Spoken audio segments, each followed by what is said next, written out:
Okey, kalau mesti kata bulan 2 tu hari, 5 bulan 2, abang tak pernah makan ubat, kan? Abang asyik makan je apa yang abang rasa suka nak makan. Tapi sekarang ni dah bertukar. Sekarang ni abang makan ubat setiap hari. Memula bulan pertama tu hari 7 jenis. Sekarang dah tinggal 5 dah, bro. Tinggal 5 lah, dah kurang dah. 5 jenis lah makan ubat, kan?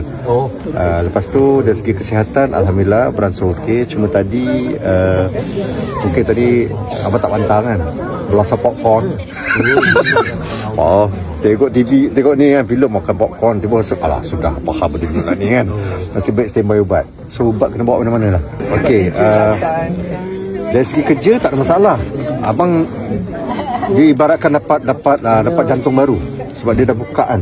Saluran tu dah buka. So you rasa jalan laju pun tak penat.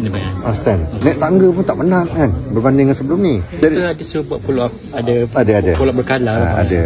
Sebab itu hari kita buat dalam 2 jam lebih. Sepatutnya abang ada 2 stand, 2 saluran. 2 saluran. So sekarang ni doktor concentrate 1 saluran. 1 saluran tu ada 3 sumbat.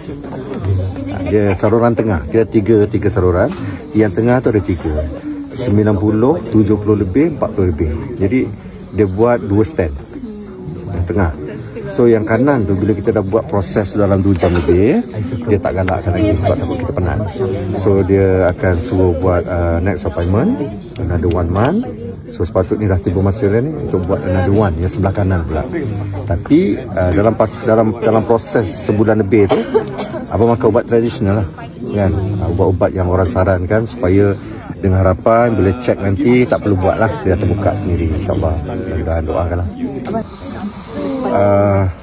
Okey, masa kena tu dia rasa macam habis semua tau. Dia macam semangat habis, faham tak?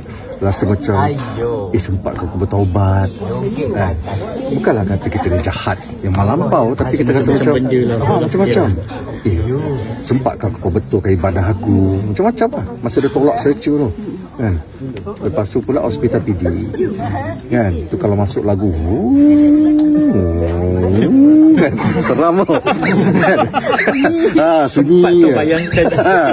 Jadi janganlah kat sini, ya Allah tolonglah jangan kat sini ya Allah kan. Masa bayangkan anak-anak abang pula, masa abang kena tu abang bawa diorang cuti, diorang ikut sekali. Tu bayangkan anak-anak, ya Allah aku minta pada engkau, aku doa bagilah aku peluang kan, cakap bagi peluang supaya dapatlah aku tengok anak-anak aku besar. Janganlah sekarang kan, kalau kau izinkan. Tu je lah abang mampu doa kan.